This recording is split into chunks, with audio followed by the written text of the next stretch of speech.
Welcome to America's Heroes Group. Good afternoon. Welcome to America's Heroes Group Roundtable with Partner Veteran Healthcare Policy Institute. It's Saturday, December 18th, 2021. December is AIDS Awareness and National Human Rights Month. I am host Cliff Kelley. The Honorable Cliff Kelley. And I am his co-host, Colonel Dr. Damon Arnold. The executive producer is Glenda Smith, and our digital media producer is Ivan Ortega of Scouts Honor Productions. We have some incredible people in this space with me today. Today, we are going to be talking to our partners at VHPI, Suzanne Gordon, the VHPI Senior Policy Analyst, and her work expands over decades reporting on healthcare programs, workers, policy, and has authored or edited actually 21 books. Suzanne has also written 2 books on her own, The Battle of Veterans for Veterans Healthcare and Wounds of War.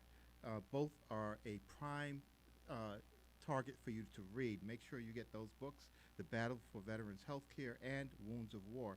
And she has with her Jasper Craven, the VHPI Interim Executive Director. And Cliff, these are 2 wonderful people who help veterans every day.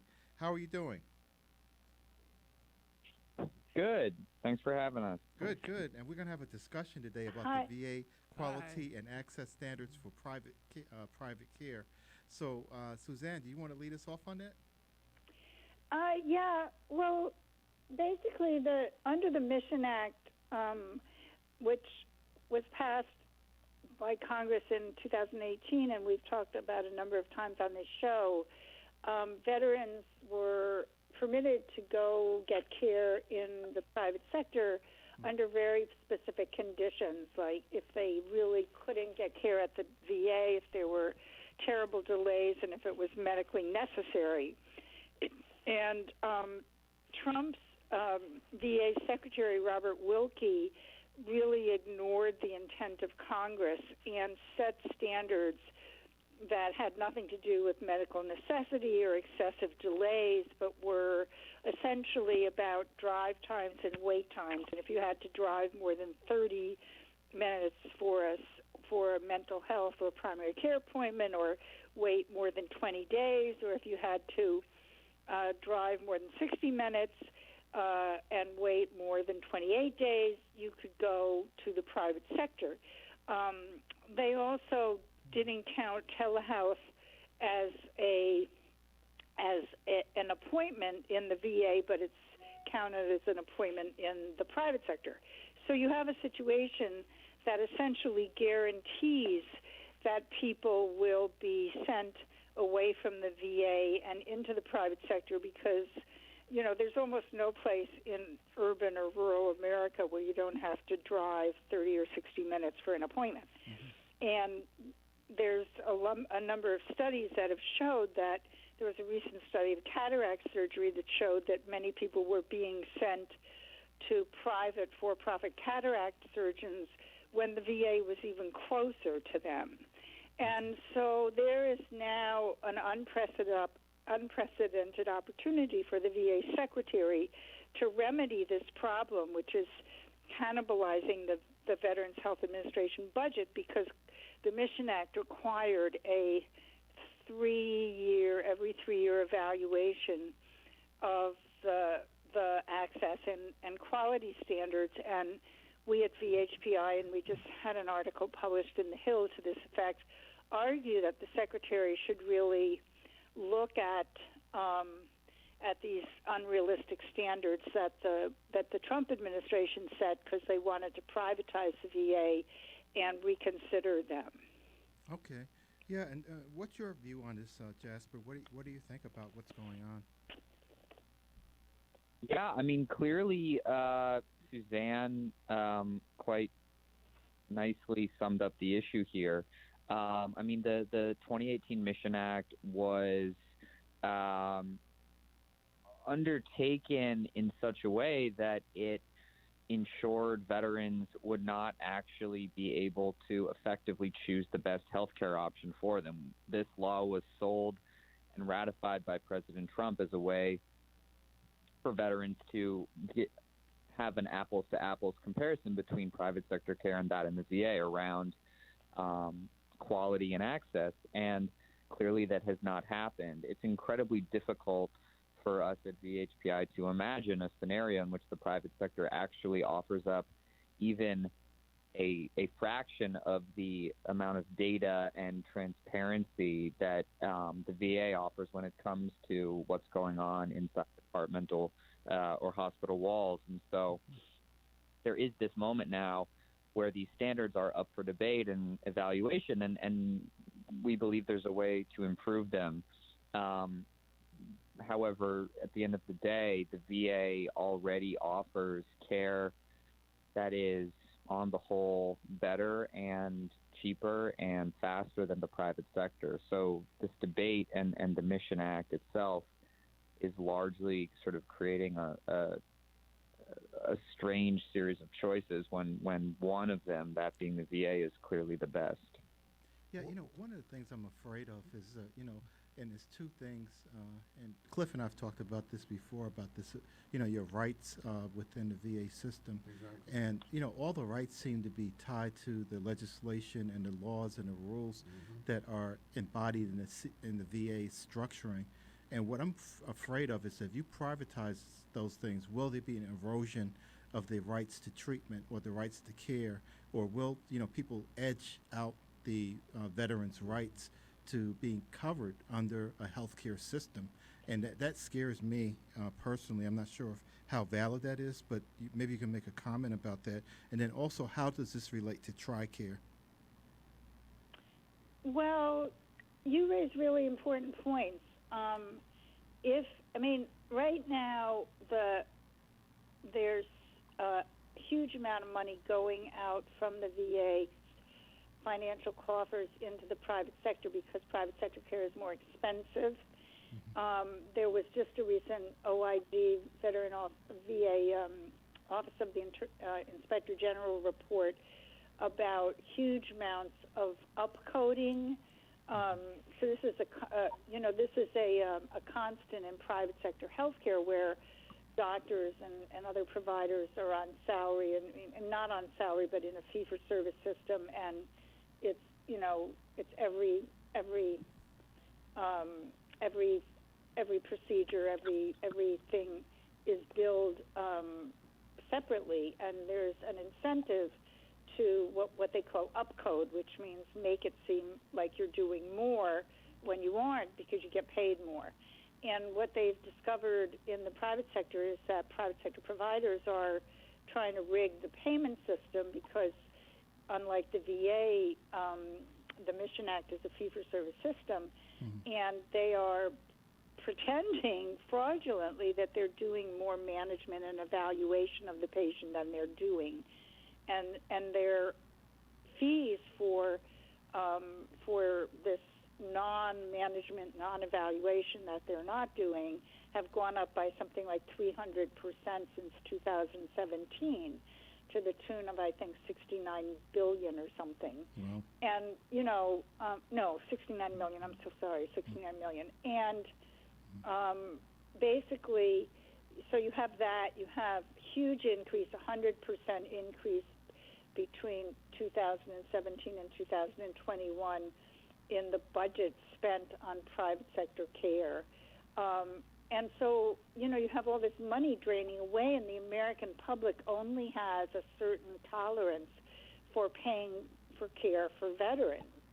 And I think what you're going to see, and you're already seeing that, and Jasper and I are actually doing a new article about this, is that there are people out there, including former VA Secretary Robert Wilkie, who are arguing that only really, really, severely combat injured veterans who have injuries you can kind of see, as in an amputation, should be eligible for care, and that basically all these other veterans are just malingerers, and there really is no such thing as PTSD or military sexual trauma. They even question hearing loss, and tinnitus, because you can't see that, right? You can see an amputation. So I think you're absolutely right. I mean, they are going to eventually say, sorry, you don't have an amputation. We're going to limit this to people who only have these very visible wounds of war, and anybody else is kind of a malingerer. I mean, this goes back to the Civil War when they, told people not to be dirty loafers and pick themselves up by their own bootstraps, even if they didn't have boots or straps or legs to put in the boots. Mm-hmm. What is the distinction between 2017 and 2021? I'm sorry, what? The distinction between 2017 and 2021. I'm sorry, I'm Cliff. I'm having trouble hearing you. I didn't understand the question. Oh, I'm sorry. The distinction in the money between 2017 and 2021. Yeah, it's gone up. The amount of money going to the private sector has increased by 100%. Wow. By 100%. Yeah, because they're now spending 20% of the VA budget on private sector care. I mean, that's a lot of money. That's a lot of billions of dollars that could go to ending the kind of delays that lead to people. Well, there aren't even delays because it's just if you have to drive more than a half an hour. I mean, who doesn't drive a half an hour to see a doctor? I mean, unless the doctor is like right around the corner from your house. Yeah, that really kind of really infuriates me, because when you start thinking about the private sector and you think about the VA system and the need to have our veterans covered, like you were saying, that you may have tinnitus or you may have something that's not visible, like the things that are causing so many veterans to commit suicide every day. They sort of push that off. But when you get back to the congressional members being covered by our taxpayer money for their health care, when they're doing insider trading and are multimillionaires making that much money, if I made multi-millions of dollars in my current job with the salary I have right now, the IRS would be coming and knocking on my door, if not the feds, right? But how they're able to make that much money and do all the insider trading and be covered by full health care and exempt themselves from all the things that we have to go through as citizens is astounding. For you to turn around and then to penalize the people who are actually supporting the country that are putting you away from something like a January 6th insurrection. That insurrection was stopped because of people who were in uniform, not because of you sitting in the office. You were hiding under tables.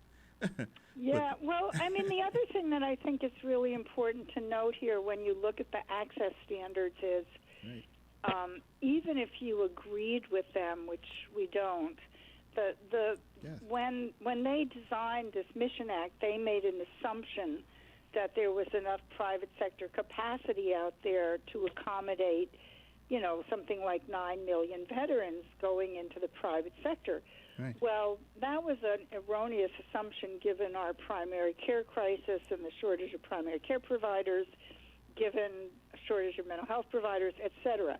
But that was in 2017, 2018, they were debating it. Well, now we have COVID, and COVID has turned crises into catastrophes. In upstate New York, which is a state that has the fifth largest veteran population in the country, the governor has called in the National Guard to help with nursing homes because there's so many shortages of nurses, of nursing assistants. I mean, this is a disaster. And to be sending veterans out into a private sector system that can't even take care of private sector patients. I mean, my primary care doc is retiring in May because people are getting older, and people who used to, work into their 70s are now like, we're out of here. Been there, done that. I'm out of here. And the same is true of nursing. And it's, I'm terrified because where am I going to find a primary care doctor in the San Francisco Bay Area? And you should not put me in competition with veterans. In fact, I should be able to go to the VA. If there's underutilization at the VA, we in the civilian sector under their fourth mission should be able to go to the VA. I mean, this is insanity in COVID, and we are not, as you know, Damon, we are not out of the woods here. Yeah, you actually hit on something that's really interesting because, one of the comments you made earlier was that, they are now doing it, if you live within a certain distance, right, of a VA system, 30 minutes. But prior to that, they were talking about, well, if the services weren't readily available, if you couldn't get a scheduled appointment, that points to a weakness in funding. That, to me, Exactly. It points to a weakness in you making sure that you have adequate staffing, you have adequate resources within the VA system to take care of the veterans you said you would take care of. Jasper, do you want to comment on that? Yeah, I mean, it's totally true. And, we're seeing not only the National Guard activated time and again to help sort of plug holes and assist with the private sector system, we're also seeing the VA step up and support the private sector through its fourth mission to help in times of emergency. And, I mean, this is happening even as the VA is underfunded and as the VA grapples with tens of thousands of vacancies across the system. The VA is not being given enough money to hire adequate staff. It's not being given the proper efficient processes to hire them in an efficient manner and to be competitive with the private sector. And yet, still it attracts innumerable numbers of incredibly talented, dedicated clinicians. And these folks are not only entering the third year of a pandemic helping veterans heal, but they're also offering personal protective equipment and, their care when needed to civilians. I mean, there was a great case a couple weeks ago where the entire state of Iowa, every single private hospital in the state was at capacity in their ICU departments, and a man there, a middle-aged man, got sick with COVID, a civilian, and the Iowa City VA opened its doors to this man. He had a heart attack shortly after being admitted, which complicated his situation significantly. And yet the VA was able to act quickly, offer world-class care, and get him discharged in a matter of weeks. He's essentially fully recovered. So, the need to ensure that this system has the adequate resources is important not only for veterans, but really everyone in this country. Well, that was one of the things that I'm glad you mentioned that, because where are we standing now with COVID? My goodness, it's major. How is that being treated? In the VA or in the country? Both. Well, I mean, it's a mess, I mean, we don't have a national standard. We don't have a national health system. Some people are, not enough people are vaccinated, and we don't have a national mandate. One of the big problems is veterans. I talk to VA providers who say that, there's a subset of veterans that deny they have COVID. Even I talked to a psychiatrist in Texas who said she had a patient who had COVID and was in the ICU and said they didn't have COVID. Yeah, all that's really incredible. But we ran out of time. We have got to get you back here to talk about this more, because VHPI, you have been a partner with us, incredible group. I want everyone to, thank Suzanne Gordon and Jasper Craven for all the work they're doing on our behalf. And I know you always say reach out to your legislators and look at your website for the VHPI, Veteran Healthcare Policy Institute. And we will have you back on, but we have got to have more time with you. Take care. All right. Take care. Happy holidays. Have a happy holiday. Bye. Thank you. Okay, we're going to commercial break. We'll be right back.